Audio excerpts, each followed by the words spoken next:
ভিডিওতে আমি আলোচনা করব বিভাজ্যতা থেকে যত টাইপের হতে পারে এর আগের ভিডিওতে আমি সমস্ত discuss করে দিয়েছি, যারা দেখেনি দেখে নেবে। তো আজকে আমরা শুধুমাত্র প্র্যাকটিস। তো আজকে ফার্স্ট যে কোশ্চেন, দেখো ঠিক একটি কোশ্চেন ফুডের ক্ষেত্রে এসেছিল। কি আছে, নিচের কোন সংখ্যাটি ৩ দ্বারা বিভাজ্য? সবার প্রথমে তোমাকে জানতে হবে ৩ দ্বারা ভাগের নিয়ম কি।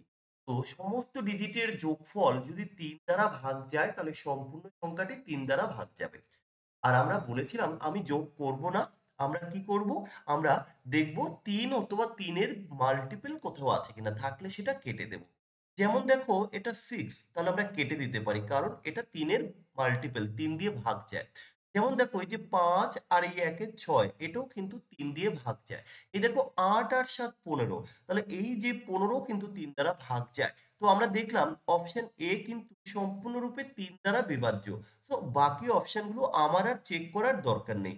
যদি অপশন এ ৩ দ্বারা বিভাজ্য না হতো তাহলে আমি বাকি অপশনগুলো আবার চেক করতাম। চলো আমরা দেখি পরের কোশ্চেন কি আছে। পরে আবার একটি কোশ্চেন, যদি x3208 সংখ্যাটি ৩ দ্বারা বিভাজ্য হয় তাহলে ওই x এর মান কত হবে? এবার আমরা কি করব? আমরা ওই যে নিয়মটা জানি, সমস্ত ডিজিটের যোগফল। দেখো এই যে ৩, এই ৩ তো তোমার ভাগ যায় ৩ দিয়ে। এবার বাকি রয়েছে ৮ আর ২ ১০, তাহলে ৩ দিয়ে তো ১০ কে ভাগ করা যায় না। তাহলে ৩ তিরিকে ৯ হয়, তারপরে ৩ চারে ১২ হয়। আমার এখানে হয়েছে কত? ১০। আমার লাগবে কত? ১২। তাহলে এখানে কত দেব? এবার এখানে দেখো ২ তো নেই, তাই না? তাহলে ৮ আর ২ ১০। দেখো ১০, সরি ১০ আছে, কিন্তু ১০ এর পরে কোন সংখ্যা ভাগ যায়? ৩ চারে ১২, ৩ ৫ এ ১৫, ৩ ৬ ১৮। কিন্তু আমার এখানে ১০ হয়েছে। দেখো আমি ২ ১২ করতে গেলে ২ কিন্তু এখানে কোথাও নেই। তাহলে এরপরে যদি আমি ১৫ করি তাহলে আমাকে কত যোগ করতে হবে? ৫। তো আমি এখান থেকে অপশন বি নিলাম। তাহলে ৫ যদি আমি যোগ করি বা ৫ যদি আমি x এর ভ্যালুটা বসাই, তাহলে আমার এখানে কিন্তু সম্পূর্ণরূপে ভাগ যাবে। ওকে? আমরা পরের কোশ্চেন দেখব। যদি 2365 স্টার 4 সংখ্যাটি ৪ দ্বারা বিভাজ্য হয় তবে স্টারের বৃহত্তম মান কত? ৪ দ্বারা ভাগের নিয়মে কি বলা হয়েছে? যত বড়ই সংখ্যা হোক না কেন তার শেষ দুটি সংখ্যা তুমি দেখবে। শেষ দুটি সংখ্যা যদি ৪ দিয়ে ভাগ যায় তাহলে সম্পূর্ণ সংখ্যাটা ৪ দিয়ে ভাগ যাবে। তাহলে এবার এখানে দেখো শেষে ৪ আছে। তাই তো? এই যে স্টার, এখানে আমরা কি বসাবো? তো এক এক করে আমরা চেক করব। আবার এখানে কিন্তু বলে দিয়েছে বৃহত্তম মান। তো আমি যদি এখানে 0 বসে তাহলেও কিন্তু ৪ দিয়ে ভাগ যাবে। তাহলে কি 0 হবে? না। কেন? আমরা বাকিগুলো দেখব। অন্য কি সংখ্যা? কারণ বৃহত্তম ভ্যালু বলেছে। যদি এখানে ২ বসে তাহলে হবে ২৪। তাহলে দেখো ২৪ ও কিন্তু ৪ দ্বারা ভাগ যায়। আচ্ছা, যদি আমি ৮ বসাই তাহলে কত? এটাও কিন্তু ৪ দিয়ে ভাগ যাচ্ছে। তাই না? যদি আমরা ৯ বসাই, এই ৯ কিন্তু ৪ দিয়ে ভাগ যাচ্ছে না। তাহলে আমরা বৃহত্তম সংখ্যা বলেছে। সো এখানে আমরা 8 নেব। তাহলে ৮৪, তাই না? তাহলে ভাগ করলে কত হয়? ২১। তাহলে আমাদের সঠিক উত্তর অপশন সি। যদি বুঝতে না পারো কমেন্ট করবে। নিচের কোন সংখ্যাটি ১২ দ্বারা বিভাজ্য? এবার ১২ দ্বারা ভাগের নিয়ম কি? যে সংখ্যাকে আমরা ৩ দ্বারা এবং ৪ দ্বারা ভাগ করতে পারবো সেই সংখ্যাই ১২ দ্বারা বিভাজ্য। তো আমি এখানে প্রথমে ৩ দিয়ে চেক করব। কারণ ৩ এবং ৪ উভয় সংখ্যা দিয়েই যেতে হবে। তো ৩ দিয়ে কাকে ভাগ করা যায়? দেখো এই যে ৩, এটা তো ভাগ যাবে। এই ৭ আর এই ৫ ১২, ৩ দিয়ে ভাগ যাবে। কিন্তু পড়ে আছে ৮, এটা ৩ দিয়ে ভাগ যাবে না। পরেরটা আমরা দেখব। ৬ কে ৩ দিয়ে ভাগ করতে পারবে, ৩ কে ভাগ করতে পারবে, ৮ আর ৫ ১৩, একে ভাগ করা যাবে না। পরেরটা, তাহলে দেখো এই ৩ কে তো ৩ দিয়ে ভাগ করতে পারবে। এই ৮ আর ৮ ১৬ আর ৫ ২১, ২১ কে কিন্তু ৩ দিয়ে ভাগ করা যাচ্ছে। পরেরটা আমরা দেখব। ৯ কে ৩ দিয়ে ভাগ করা যায়, ৩ কে ৩ দিয়ে ভাগ করা যায়, ৮ আর ৫ ১৩ কে কিন্তু ৩ দিয়ে ভাগ করতে পারবে না। তাহলে তোমার অপশন সি হয়ে যাবে সঠিক উত্তর। কেমন? পরের কোশ্চেন, নিচের কোন সংখ্যাটি ৩০ দ্বারা বিভাজ্য?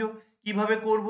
যে সংখ্যাকে ৫ এবং ৬ দ্বারা ভাগ করা যায় সেই সংখ্যায় কিন্তু ৩০ দ্বারা বিভাজ্য হবে। তাহলে আমরা এখানে কি দিয়ে চেক করব? ৬ দিয়ে চেক করব। এবার কথা হচ্ছে ৬ দ্বারা ভাগের নিয়ম কি? যে সংখ্যাকে ২ দ্বারা ও ৩ দ্বারা ভাগ যায় সেই সংখ্যাই তো ৬ দ্বারা ভাগ যাবে। তাহলে আমি ৩ দিয়ে চেক করব। তাহলে ৩ দিয়ে দেখো এই যে ৩ ভাগ যাবে, এই ৬ কে ভাগ করতে পারবে, তাই না? এই ৫ আর ৪ এ ৯, এটা ৩ দিয়ে ভাগ করতে পারবে। আমরা বাকিগুলোও চেক করব। তাহলে দেখো এই 6 কে তো ভাগ করতে পারবে। তারপরে এখানে ৫ আর ৪ এ কত ৯, ৯ কে ভাগ করতে পারবে। এই যে ৭, ৭ কে ভাগ করতে পারবে না। পরেরটা আমরা দেখব। ৩ কে ভাগ করতে পারবে, ৫ আর ৪ ৯ কে ভাগ করতে পারবে, এই ২ কে ভাগ করতে পারবে না। আচ্ছা দেখো ৩ ভাগ করা যায়, ২ আর ১ এ ৩ ভাগ করা যায়। এই যে ৪ একে ভাগ করতে পারবে না। তো এখানেও কিন্তু তোমার উত্তর চলে এসে আমরা ডাইরেক্ট ৬ দিয়ে চেক করব না। কারণ ৬ দ্বারা ভাগের নিয়মে বলা হয়েছে যে সংখ্যাকে তুমি ৩ এবং ২ দিয়ে ভাগ করতে পারবে সেই সংখ্যায় কিন্তু ৬ দিয়ে ভাগ যাবে। এই বিভাজ্যতা নিয়ম প্রত্যেকে শেষ অব্দি ভিডিওটি দেখবে ভাই। কারণ এখান থেকে একটা কোশ্চেন পরীক্ষায় আসবেই আসবে। এমন কোনো পরীক্ষা নেই যেখানে এখান থেকে আসে না। তো পরের কোশ্চেন নিচের কোনটি ৯ দ্বারা বিভাজ্য? ৯ দ্বারা ভাগের নিয়ম আমরা প্রত্যেকে জানি। সমস্ত ডিজিটের যোগফল যদি ৯ দিয়ে ভাগ যায় তাহলে সম্পূর্ণ সংখ্যাটি ৯ দিয়ে বিভাজ্য হবে। তাহলে এবার আমরা কি করব? দেখব যোগ করে। দেখো ১ আর ২ ৩ আর ৩ ৬, ৬ আর ২ ৮ আর ১ এ ৯। এই তো প্রথম অপশনটাই ৯ দ্বারা বিভাজ্য। আমরা বাকিগুলো তবু কি আর চেক করব? আর চেক করার দরকার নেই। কারণ এখানে কিন্তু বৃহত্তম এরকম কিছু বলেনি। তবু একবার দেখিয়ে দেই। দেখো এই ৫ আর ৪ এ ৯, এই ৫ আর ৪ এ ৯। তাহলে এই ৬ পড়ে থাকলো। এই ৬ কিন্তু তোমার ভাগ যায় না। পরেরটা দেখো ৫ আর ৪ এ ৯, ৮ এর সাথে ১৫, ৮ ৬ ২১, ৯ দিয়ে যায় না। এই ৫ আর ৪ এ ৯, ৩ আর ২ ৫ আর ১ এ ৬, ৯ দিয়ে যায় না। তাহলে বুঝতে পেরেছো ৯ দ্বারা ভাগের নিয়ম? নিয়ম না জানলে নিয়মের যে ভিডিওটি দিয়েছি দেখে নাও।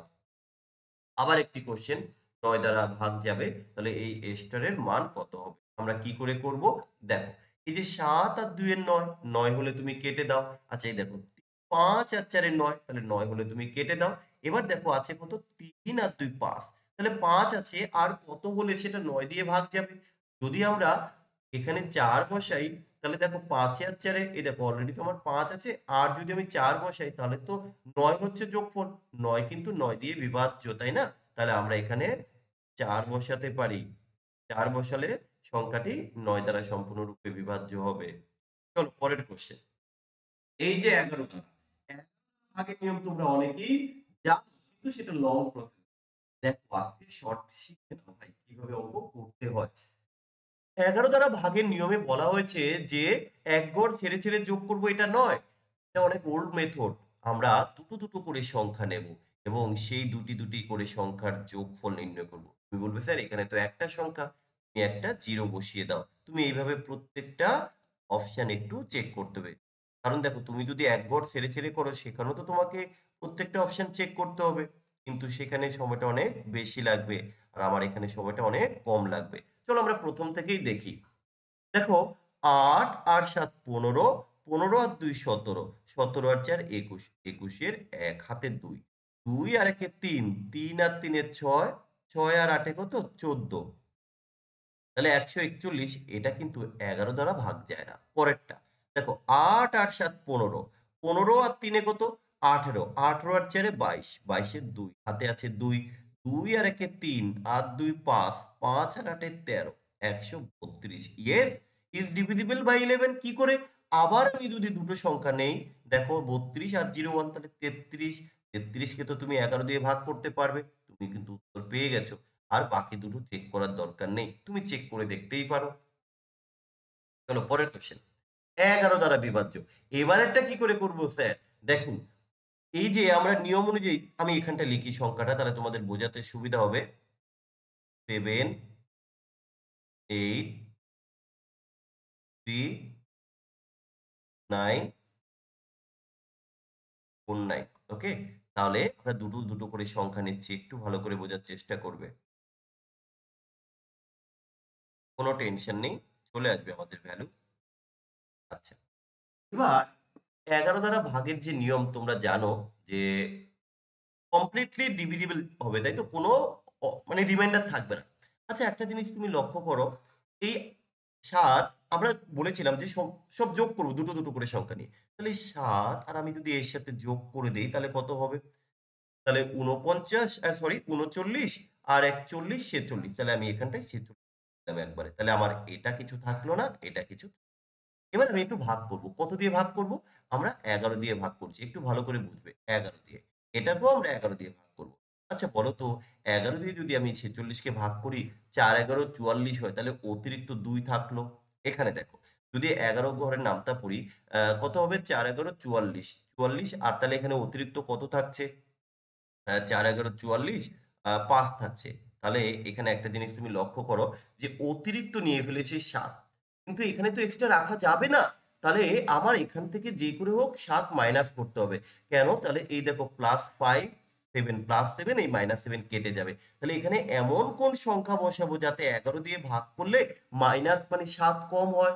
তুমি যদি দেখো জানো যে ৮ 11 ৮৮, দেখো ভালো করে বুঝো, ৮ 11 ৮৮, আমি যদি এখানে ১ বসিয়ে দেই, ১ বসিয়ে দেই, তাহলে তুমি বলে স্যার এখানে তো আপনি -৭ কম নিয়েছেন। ইয়েস, তাহলে আমার -৭ হয়ে যাচ্ছে, তাই না?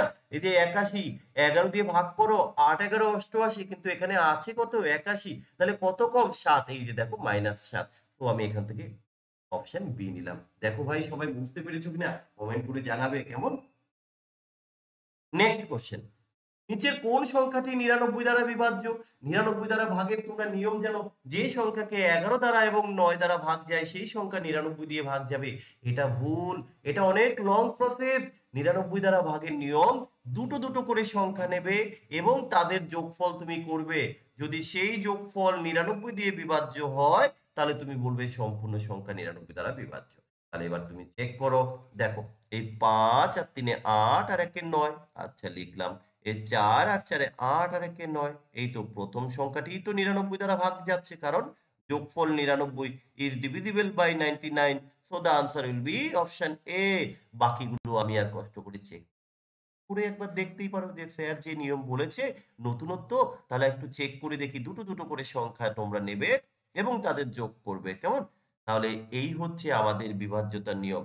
তো ভিডিওটি তোমাদের কেমন লাগলো তোমরা প্লিজ প্রত্যেকে কমেন্ট করে জানাবে। চলো আজকে এখানেই শেষ করলাম, দেখা হচ্ছে পরের ক্লাসে।